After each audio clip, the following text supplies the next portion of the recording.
മഹജർ സനാഇയയിലെ GSFAO ഗ്രൗണ്ടിൽ ഒരുക്കിയ സമ്മേളന നഗരിയിലേക്ക് ഒഴുകിയെത്തിയ പ്രവാസി മലയാളി സമൂഹത്തെ സാക്ഷി നിർത്തി പ്രശസ്ത സാഹിത്യകാരൻ KP രാമനുണ്ണി തനിമ ക്യാമ്പയിന്റെ സമാപന സമ്മേളനം ഉദ്ഘാടനം ചെയ്തു. ഇസ്ലാമിനെ ശത്രുസ്ഥാനത്ത് നിർത്തി ഇന്ത്യൻ പാരമ്പര്യത്തെയും സാഹിത്യത്തെയും വികൃതവൽക്കരിച്ച് ഫാഷിസ്റ്റുകൾ സ്വയം പരിഹാസ്യരാവുകയാണെന്ന് അദ്ദേഹം പറഞ്ഞു. വ്യത്യസ്തമായിട്ടുള്ള സാംസ്കാരികമായിട്ടുള്ള സരണികളെ ഭക്ഷണത്തിൻ്റെ കാര്യത്തിലാണെങ്കിലും വസ്ത്രത്തിൻ്റെ കാര്യത്തിൻ്റെയുള്ള വൈവിധ്യങ്ങളെ തച്ചു തകർത്തുകൊണ്ട് ഏകശിലായിലേക്ക് കൂടുന്ന വലിയൊരു ഫാസിസത്തിൻ്റെ ലക്ഷണം അത് കാണിച്ചുകൊണ്ടിരിക്കുന്നു. അതേപോലെ തന്നെ ബുദ്ധിജീവികളോട്, ചിത്രകാരന്മാരോട്, കലാകാരന്മാരോടുള്ള അസഹിഷ്ണുത. ഫാഷിസ്റ്റുകളുടെ ബോധപൂർവമായ ഇടപെടൽ നാടിന്റെ സമാധാനവും ശാന്തിയും കെടുത്തുകയാണ്.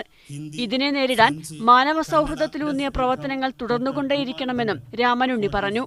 തനിമ കേന്ദ്ര പ്രസിഡന്റ് CK മുഹമ്മദ് നജീബ് അധ്യക്ഷത വഹിച്ചു.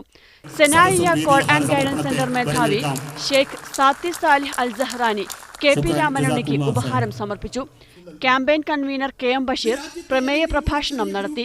Al Salama insurance company CIO doctor Numan Bandan, Sanaiya Jaliyat public relation officer Sheikh Muhammad Babakar, Sheikh Ahmad ഉണ്ണിൻ, Gopi Nedungadi, Gulf Madhyamam bureau chief P Shamsuddeen എന്നിവർ പ്രസംഗിച്ചു.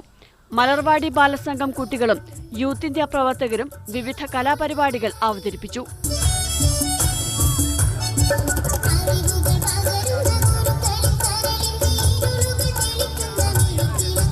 Media 1 Jeddah.